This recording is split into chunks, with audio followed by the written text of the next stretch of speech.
भारत ने रात की तारीकी में छुपकर शहरी आबादी पर जो बुज़दिलाना हमला किया है, उसके बाद ये साबित हो गया कि ये वही भारत है जो दिन दिहाड़े अपनी फौजी नाकामियों का बदला मासूम पाकिस्तानी औरतों और बच्चों से ले रहा है।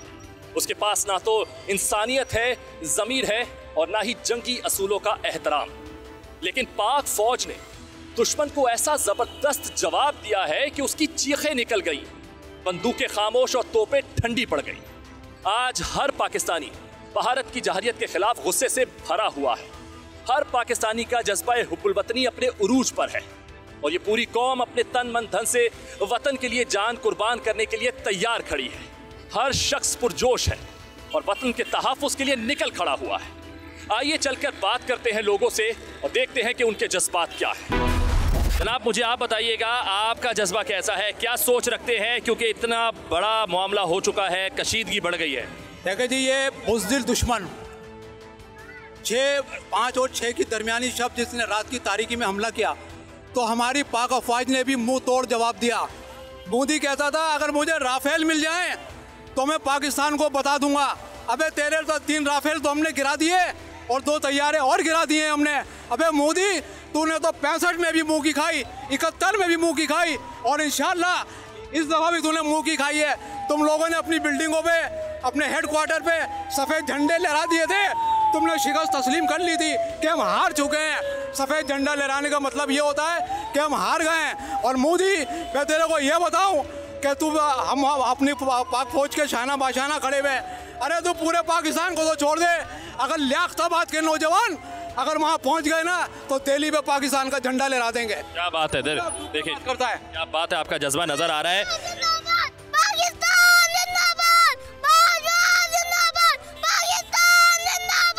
अब मुझे जाते जाते आप ये बताएंगे कि अभी जिसको हिंदुस्तान कहा जाता है, कल जब जंग जीतने के बाद उसे भी पाकिस्तान कहा जाएगा, तो वहाँ जाकर कहीं रहना पसंद करेंगे? देखें, अभी जो है जितने हमारे पाकिस्तान के अंदर मुसलमान हैं ना, उससे ज़्यादा मुसलमान इंडिया के अंदर हैं और पाकिस्तान के मुसलमान तो बाद में आएंगे। वहाँ के जो मुसलमान हैं वही मार देंगे मोदी को। और मोदी तो अपनी मौत आप मर गया है, ये काम करा उसने, मर गया। अमेरिका भी उसके खिलाफ हो गया, फ्रांस भी उसके खिलाफ हो गया, चाइना भी, तुर्किया भी, सब ने उसको कहा कि तूने ये गलत किया है। अबे बुज़दिल, कोई भी जो है ना जंग के अंदर आबी वसाइल पे हमला नहीं करता। तूने हमारे आबी वसाइल पे हमला किया, तूने हमारे पानी बंद करने की कोशिश करी। अबे तू क्या बंद करेगा? तू तो राम राम करने वाला है और ये पाकिस्तान के मुसलमान जो इनके साथ अल्लाह है मेरा, तू क्या करेगा? तू हमारा कुछ नहीं बिगाड़ सकता। बात है, बहुत शुक्रिया। आप मुझे बताओ कि आप किस तरह का जज्बा रखते हो, नौजवान हो, अगर मौका मिला जंग लड़ने का तो जाना चाहोगे? मैं तो बिल्कुल तैयार हूँ। मैंने तो सोचा हुआ है, सीने का बम बांध के लेटने को तैयार हूँ। हम इस जज्बे से तैयार बैठे हुए कि अपने सीने का बम बांध के लेटने के लिए तैयार है। इंडिया जंग करे तो सिर्फ इंतजार में बैठे हुए हैं। आप वहाँ पर कहाँ जाकर रहना चाहोगे जब वो जगह भी हमारे पास आ जाएगी? मैं तो मोदी के घर पे रहूँगा। मोदी के घर पे रहूँगा मैं तो, और आराम से ऐश करूँगा। नहीं, वो घर हमें रहना है, वो रखना है, निशानी हमारे बच्चों के लिए कि हमने यहाँ पर कब्जा किया मोदी के घर पे। कि था एक दज्जाल जो आया था, हमने उसको मार भगाया यहाँ से, जो हमारे पाकिस्तान पे हमला कर रहा था इस चीज़ के ऊपर, जो कि यहाँ से उल्टे पाँव भागा यहाँ से। मोदी शायद एक बात भूल रहा है, वो भगवान से मांगने वाले लोग हैं। हमारे पीछे खुदा है जिससे पूरी कुल कायनात को बनाए, और हमारे बच्चे के अंदर जज्बा है कि तुम्हारा मुल्क तबाह कर सकते हैं। भाई हिम्मत है तो आओ सामने मिलके बात करते हैं। फिर बहुत अच्छी बात है। सर, मैं आपसे जानना चाहूँगा आपके, देखें सबके सामने है जो हुआ उस रात, ठीक है, एक बुज़दिलाना, उसके बाद हमने तो भरपूर जवाब दे दिया और अब वो कोई भी हरकतें कर रहा है, छोटी मोटी, अगर ड्रोन की सूरत में ये कर रहा है, आपको लगता है ये बड़ी जंग में तब्दील हो सकती है ये चीज़? भारत ने हमेशा जब भी कोई चीज़ करने की कोशिश की और कर रहे हैं तो मुँह की खाई है, क्योंकि हमारी पाक फ़ौज अल्हम्दुलिल्लाह इतनी मजबूत है कि हम तो ये कहते हैं फ़ौज को ये कहने रिक्वेस्ट करते हैं कि ये अवाम ही उनके लिए काफ़ी है। अब हमारा को बैकअप दें, हम आपके साथ भी खड़े हुए हैं, अब हमें बैकअप दें, हम इनको बताएंगे कि हम क्या है। ये अवाम है ना, ये वो अवाम नहीं समझे कि आप ये समझ रहे घर में बैठी हुई है। और इनको ये मैं बताता चलूँ, भारत को भी कि पाकिस्तान का मतलब क्या, ला इलाहा इल्लल्लाह मोहम्मदुर रसूलुल्लाह। तो भाई इस कलमे से जो है ना भारत की ऐसी तेज़ी कर देंगे, ये सिर्फ आवाम ही काफ़ी है, आवाम ही कर देंगे इंशाल्लाह। सर आपकी अगर मैं ख़ास तौर पे बात करूँ स्पेसिफिकली एक बंदे की, सिर्फ आपकी, आप क्या सोच रहे हैं, क्या जज्बा रख रहे हैं? अगर आपको हुक्म मिल जाए बॉर्डर पे जाके लड़ने का, हिंदुस्तान के अंदर भेज दिया जाए और वहाँ पे जाके अगर आपको लड़ने का बोला जाए, तो रखते हैं जज्बा, हिम्मत रखते हैं? इंशाल्लाह क्यों नहीं। अगर आप ये नहीं बल्कि मेरी तो पूरी फैमिली भी तैयार है इस वक्त मौजूद। मेरा छोटा 10 साल का बच्चा है वो भी मौजूद है, वो भी कहता है बाबा मैं भी चलूँगा बॉर्डर पे और इंशाल्लाह ताला में अगर शहीद होना है तो हम शहीद होंगे, अगर बच गए तो फिर अल्लाह मालिक है। मालिक है। सर 1965, 1971 और कारगिल, ये जंगों अलग नौयत की थी। उस वक्त जो है वो गोलाबारी वाला सीन हुआ करता था ज़्यादातर, और जो है फायरिंग होती थी बॉर्डर्स पर, या जहाज़ों के ज़रिए बम गिराए जाते थे। लेकिन एटमी पावर्स बन गई हैं दोनों कंट्रीज़, और अब जंग जो है वो एक अलग किस्म की होगी। आपको क्या लगता है अगर खुदा न खास्ता जंग हुई तो ये किस नौयत की होगी और कितना नुकसान हो सकता है इस जंग में? देखें, जंग का मतलब तो होता ही नुकसान है ना, और पहले 65 से लेकर 71 तक भी इन्होंने मुँह की खाई है और इंशाल्लाह इस बार भी मुँह की खाएंगे। बस मैं सिर्फ इंडिया को इतना मैसेज चाहता हूँ कि आप जंग करो और हम जश्न करेंगे ना। और ये गयूर अवाम जो आज पाक फ़ौज की हिमायत में आज इस प्रेस क्लब पर खड़ी हुई है, तो वो इसी हिमायत में खड़ी हुई है कि पाकिस्तान पहले भी जिंदाबाद था, आज भी जिंदाबाद है और आने वाले वक्त में भी इंशाल्लाह ता क़यामत जिंदाबाद रहेगा। बहुत शुक्रिया। चले जी, मैं यहाँ पे मेरे साथ ये बड़े यंग माशाल्लाह लड़के फौजी नज़र आ रहे हैं। मुझे ये बताओ मेरे भाई, आपके सामने सारा सिनेरियो है, ठीक है, हो गया, इंडिया ने जो भी हरकत करनी थी कर दी थी, मुंह की भी खा ली। अब आप बताओ आपका क्या जज्बा है?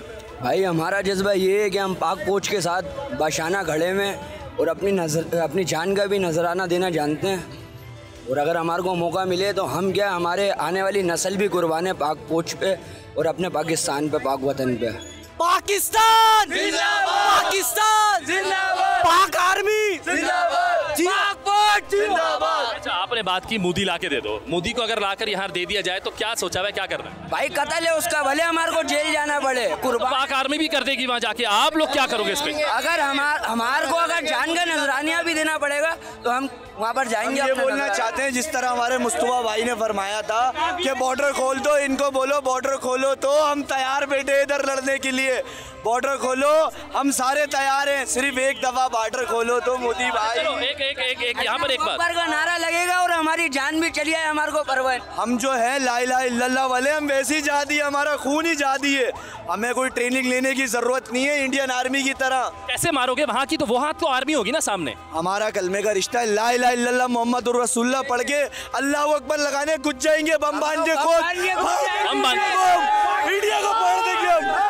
जी मेरे भाई, जंगी सूरत हाल है, पाकिस्तान का झंडा आपके हाथ में है, तो जाहिर ही जज्बा भी दिल में होगा। किस तरह का जज्बा है, क्या जज्बा रखते बताओ? अस्सलाम वालेकुम।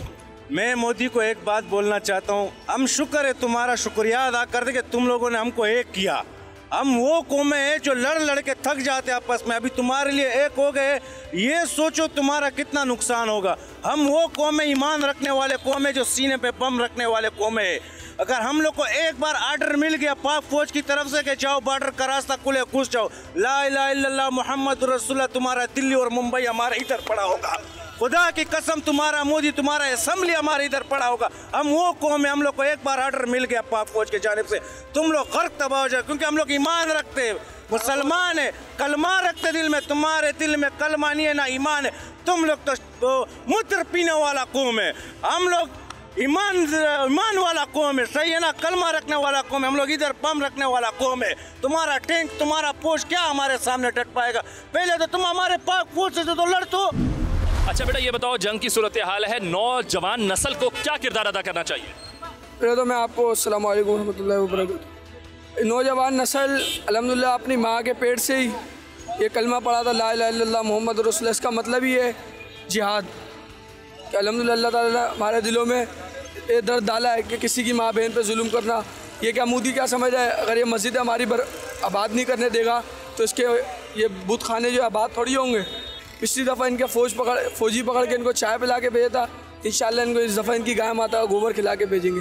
पिछले दो दफ़ा जंग हुई, दोनों दफ़ा इसने मुँह की खाई। आपको जंग करने का अगर बोल दिया जाए, अभी आपको ऑर्डर मिल जाए कि जाके बॉर्डर पे जंग लड़नी है, तो जाओगे ना? अल्हम्दुलिल्लाह अल्हम्दुलिल्लाह मेरी वालिदा ने, मैंने अपनी वालिदा से इजाज़त ली है, मैंने अपने वालिद साहब से इजाज़त ली। मेरे वालिद साहब ने बोला अगर जाना पड़े तो जाए, ये पाक वतन के लिए जान हाजिर, माली तौर पे मदद चाहिए माली तौर पे हाजिर, जानी तौर पे चाहिए जानी तौर पे हाजिर।